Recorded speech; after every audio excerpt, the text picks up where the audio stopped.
Good afternoon, welcome back to the film show. You're listening to GTFM. Now, today we'll have an extended interview with the composer to the soundtrack to the Netflix film, I Love You.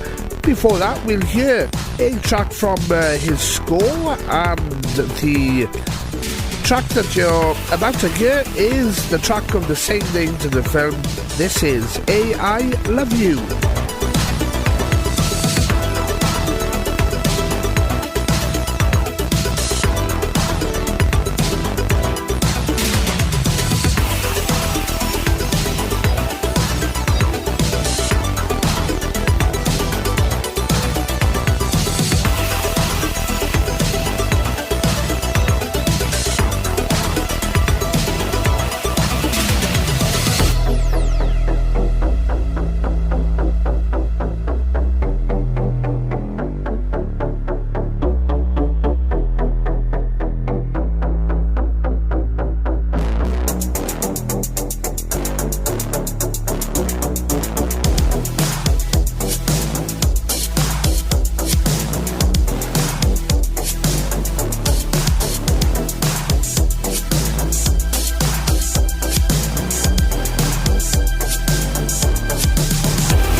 Well, that was a track called A.I. Love You, music composed by Roman Molino Dunn. I'm delighted to say that Roman is with us on the show today. Hi, Roman. How are you?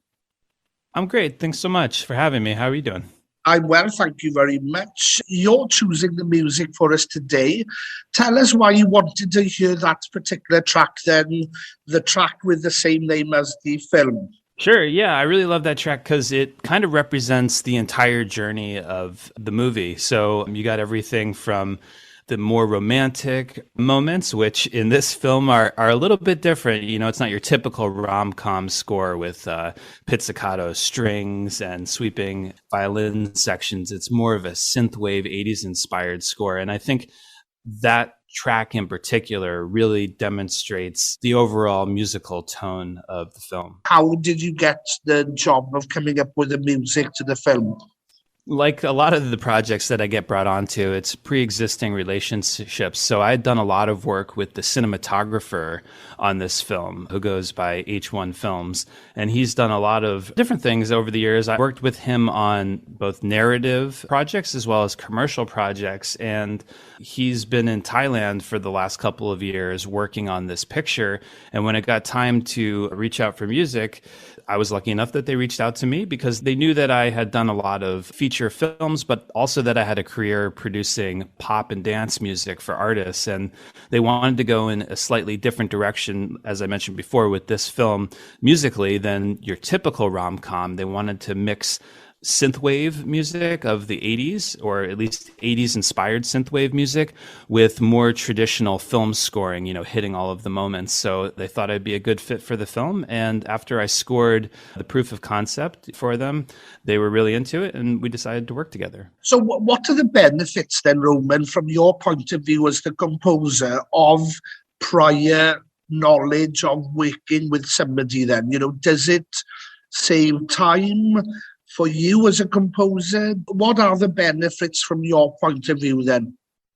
Sure. Yeah. No, that's a great question. I think there are a lot of benefits. I mean, I've certainly worked with people on a big project I've never talked to before, and it's wonderful. And sometimes it goes smooth as can be. But the benefit to working with somebody that you have a great relationship with is that a lot of times when someone gives you creative direction, you have to do a bit of mind reading because there's not exactly definitive language for speaking about emotion or the creative arts in general. So having worked with somebody in the past, you can kind of understand their inferences.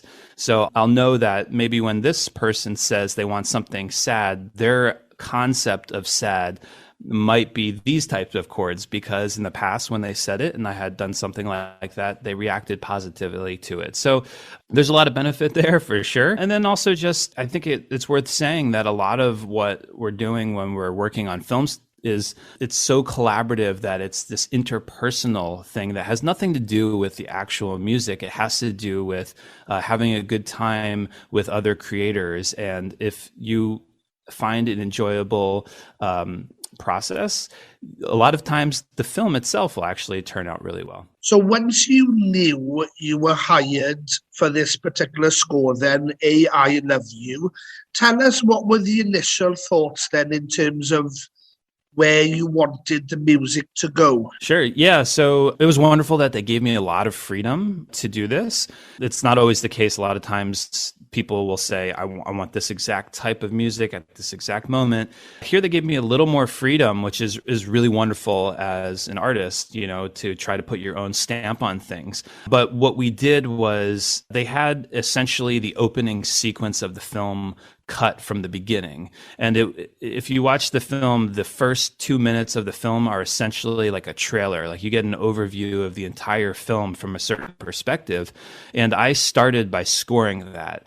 And once I had done that, the language of the film was pretty much set. So I knew that they were loving all of these different instruments that I had utilized and all of these different melodic concepts that I had utilized.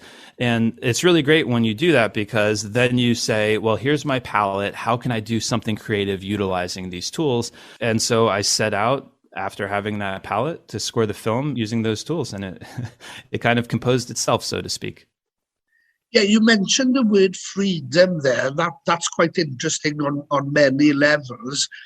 Was the director, or were, you know, was the production team then, what sort of musical language were they using in terms of getting across their sort of, I don't know, their ideas to you? I'm just curious to know the conversations you had when you were coming up with the music in the first place.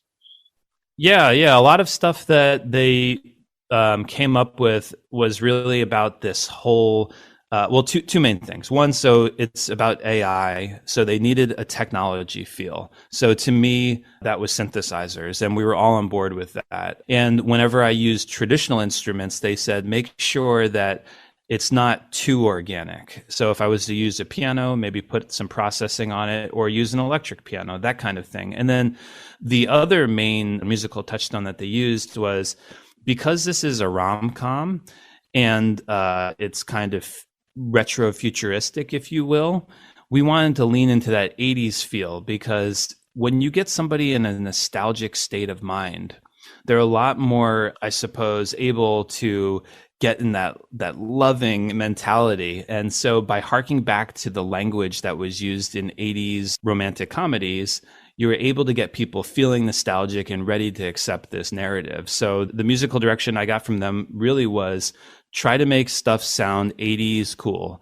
but also unique to this technology feel that we explored in the opening scene. You mentioned the word there, electronic. Now, tell us then, in your words and in your eyes, and maybe using sounds, what does electronic mean to you then in terms of getting that right sound for the electronic element to the film score? Sure. Yeah. So a lot of synthesizers was the main thing, where I used a lot of analog synthesizers. So things that don't necessarily have a computer chip in them, like we'd think old school oscillators, essentially synthesizers made in the 60s and 70s, not because they were necessarily the instruments that were used in the 80s. There was a lot more digital synthesizers used at that time, but because I really wanted something that was truly electronic in that sense. It wasn't computer or digital. However, as it went on, I started incorporating a whole lot more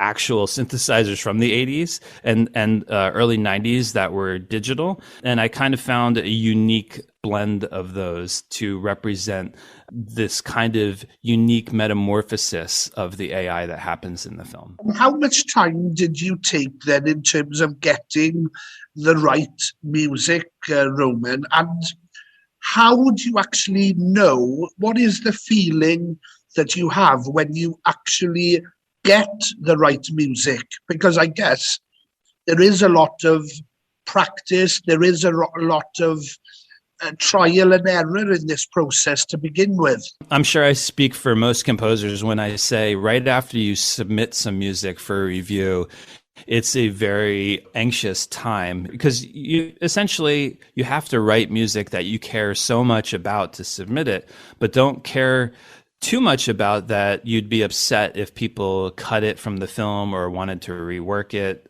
because there is a lot of back and forth on it. So with that in mind, when somebody finally approves the music, it's a very relieving and wonderful feeling for every single piece of music that you submit.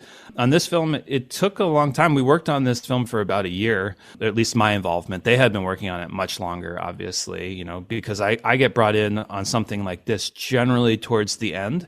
They weren't quite done filming and editing by the time I got brought on, so I did work on some early edits of the film, but I am really one of the last stages. So I was involved for maybe 7 or 8 months on this one. And then once the film, was fully locked in, there's always a little bit of fine tuning at the end that gets done. Is it possible to draw inspiration from other film scores or films, Roman? Were you influenced by other scores or other things that you've seen in the past for this particular score?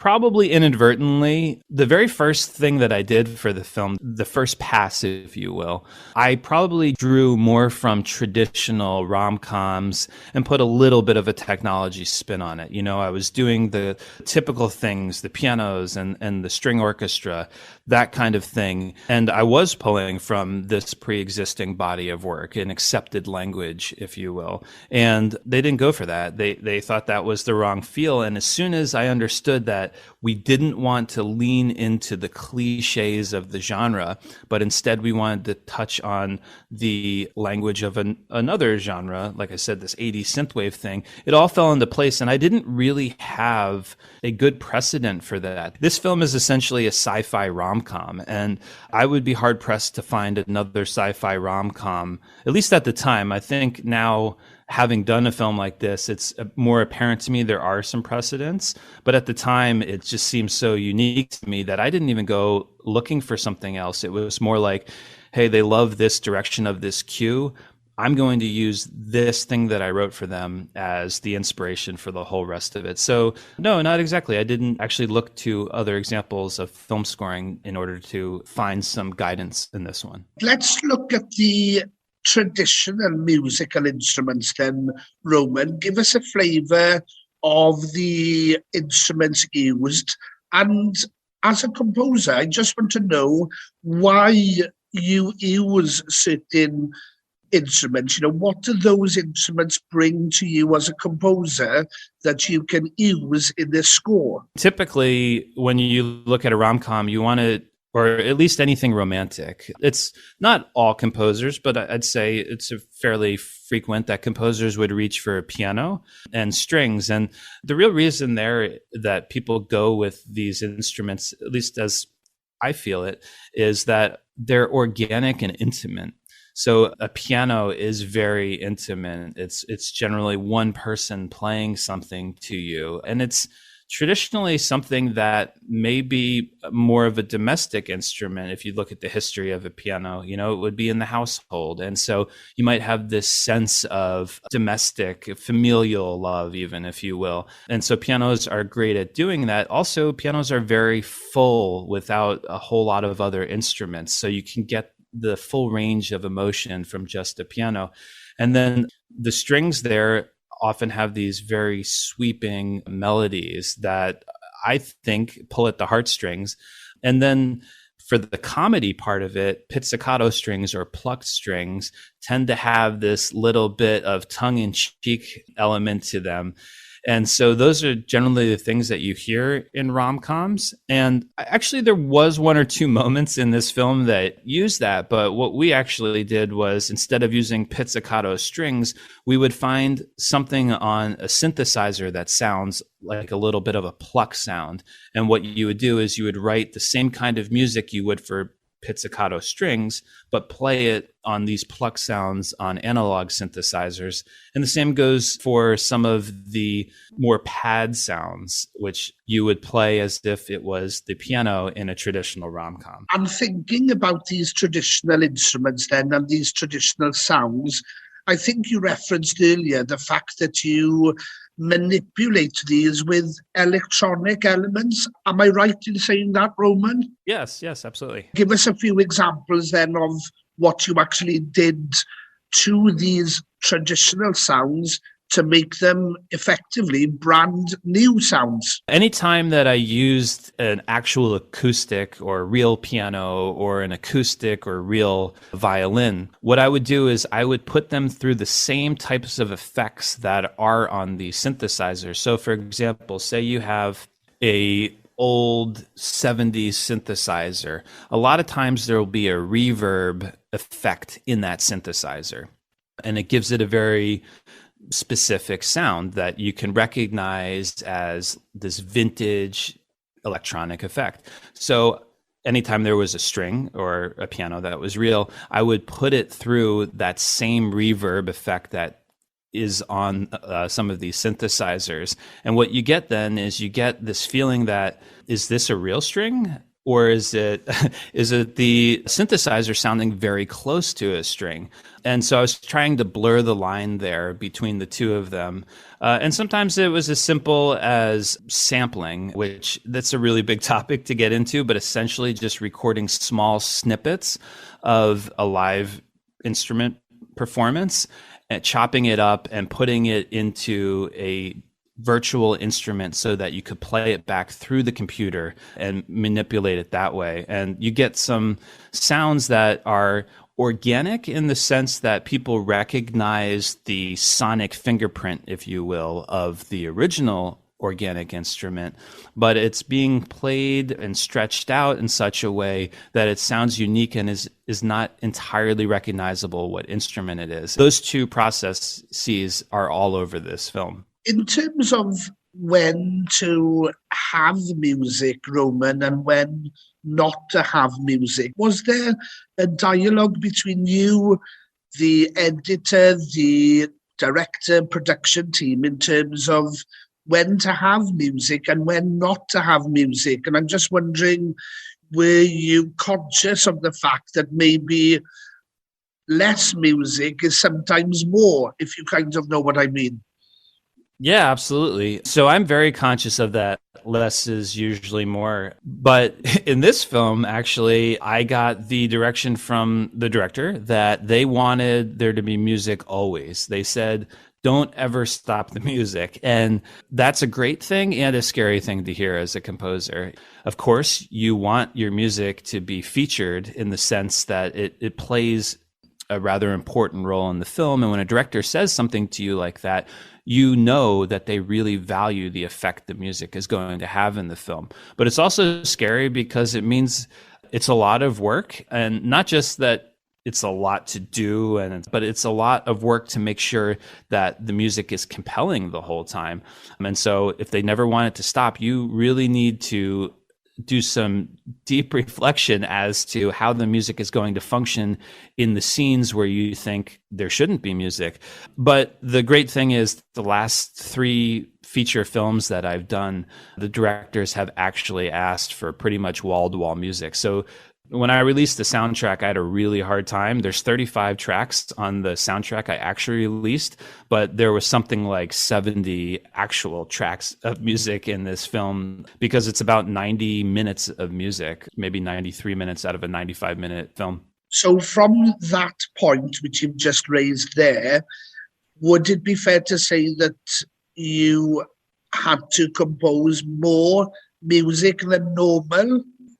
Yes, absolutely. I would say that in general, but specifically on this film, I'm finding myself in situations where I'm composing far more music than one might consider normal. Right, let's break then for another track. This is your second choice, and you've gone for I Could Kiss You Forever. Tell us about this then, Roman. Sure. So this is the big kiss moment in the film, as the title of the track insinuates. And so in this film, this is actually the screen reunion of 2 very popular actors in the country of origin for this film, Thailand.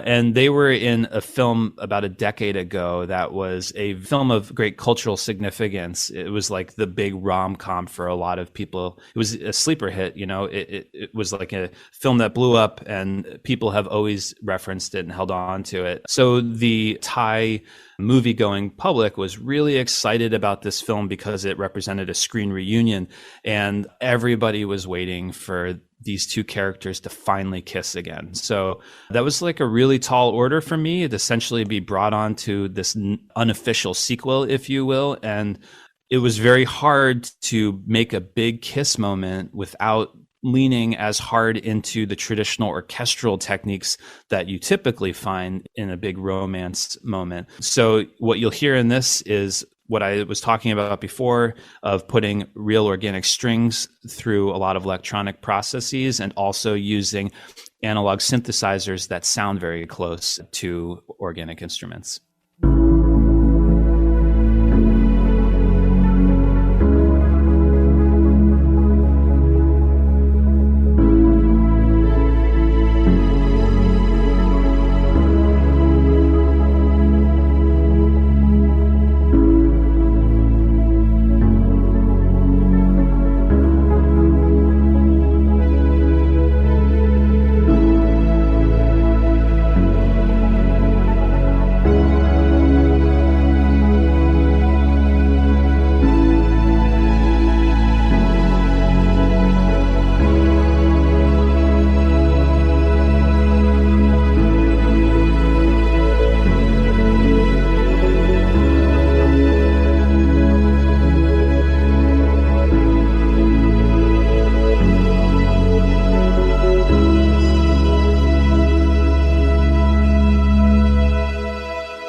Welcome back to the film show. We're still in conversation with composer Roman Molino Dunn, all about the score to A.I. Love You, which is showing on Netflix right now. Roman, you just talked to us briefly and referenced how many tracks there were in the total score, and you did mention the soundtrack to the film. Let's look at that in some detail. Give us some idea of how you put together a soundtrack release for the film, and in particular, the order that the cues come in, the order of the tracks, the actual length of the tracks, and by that I mean, did you have to manipulate tracks that we hear in the film to be accommodated onto the soundtrack release? Sure, that's a great question. So a lot of times I'll choose, depending on the film, I'll choose the pieces of music that are the most, I suppose, listenable on their own, because a lot of people are consuming these soundtracks away from the film. But on this film, I felt that because it was, again, a very significant moment to a lot of fans of these actors, that I wanted to do them justice, that they could actually listen to the soundtrack and know exactly where in the film this happened and play along in their head. So this is actually a real concept soundtrack, if you will, meaning if you play this from start to end, every single track is in the order in which it appeared in the film. And the way that I chose these tracks was I just had to cut out a few of the more incidental moments. So, like I said, there's 35 tracks out of about, depends on how you cut it up, but maybe 50 to 70 different cues in the film. And I did want to do justice to the fans of the film, and I left all of the tracks that I could that would make sense to listen to on their own and left them in order. What actually happens that needed, my attention is to essentially put a little bit of an ending on some of the tracks, because like I said, sometimes they would go into other pieces of music that were more incidental that I cut out of the soundtrack. So I might have to put a little bit of an ending on one of these cues for the inclusion in the soundtrack. But other than that, they're actually the music that is in the film. They haven't been edited or augmented in any way, which is something that happens often on a soundtrack release. But I didn't want to do that because before the release of this film, I was getting messages from all over the world. When is the soundtrack is coming out? Can we hear any of the music? And I've never really had that type of fan interaction asking about the soundtrack, that I felt a great deal of responsibility represent the music that was in the film in the state in which the music existed in the film. Following on from that then, did you feel a bit of pressure when it became obvious that the soundtrack was highly anticipated? Did you feel a bit more nervous with regards to this release compared to your other work? Yeah, a bit. I actually think the thing that made me the most nervous was that most of the films that I've done have been primarily a U.S. market. And so this was highly anticipated, not in the US, but in Asia, specifically in Thailand, but all over Asia. Most of the countries that get Netflix in Asia were the people who were really, really interested in this, in particular Thailand, like I said, but also, this is going to have a theatrical run in China. And so I was getting messages and interaction from people that I didn't necessarily speak the same language or understand the music market or film market as well over there. So I was a bit nervous if I could navigate that as well or as seamlessly as I could US markets. When you're sorting through the music and deciding what goes on your album, it's your particular music. Did you feel some difficulty in choosing which music goes on to the soundtrack and which music is left out of the soundtrack? Was that a difficult process for you? And I'm just wondering, what were your criteria in terms of what you kept and what you didn't keep? Yeah, no, it's super difficult because, like I said, I love everything that I write enough to submit it. So I wanted to keep everything. And I actually thought maybe I actually thought maybe this was the album to do that. Maybe this one people would listen to the full thing and it's just the music to the film without the dialogue in the film. And I thought that could be a really cool thing to do on this one. But what happens is in the modern era, people have a lack of attention. And so if a piece of music plays and for about the first 20 or 30 seconds, if they're not immediately drawn in, they might go listen to something else. And I respect that. So when I would listen to each cue in the film, if it didn't capture my attention in the first 20 or 30 seconds, I had to consider strongly if it was worth putting on the soundtrack. And there are a few pieces of music on the soundtrack that aren't super compelling, divorced from the film until maybe 20 or 30 seconds in there. But again, I had to weigh out whether the actual diehard fans of the film would be upset if I left off an important musical moment versus if this was interesting to somebody who hadn't seen the film. And that was the kind of emotional math I was doing when culling tracks from the soundtrack. So how important is it for you as a composer that there is a soundtrack released to the score? Because the music is part of the film itself. But when you talk about a soundtrack, it feels like it's a different work of art on its own right, and it kind of stands on its own 2 feet. Yeah, it's something I've grappled with all of my career, which is, should this music even be consumed without the film? A lot of people make soundtracks with this revisionist mindset, like we were talking about, where maybe they'll augment a piece of music so that it stands alone quite well on a soundtrack. I'm of the opinion that's not the best practice, because this is a collaborative art form, and I really want to do justice to the film more than I want to do justice to my own artistic ego or musical aspirations. So yeah, I lean very hard into this is part of the film. This music doesn't exist on its own. If it does, that's wonderful, but I'm not going to do anything to it necessarily. I find the best thing to do is to actually get rid of some of the things that are uninteresting, as opposed to augmenting them in a way that is not representative of what was in the film. I have in the past done something slightly different, which is maybe I'll release an alternative version thereafter.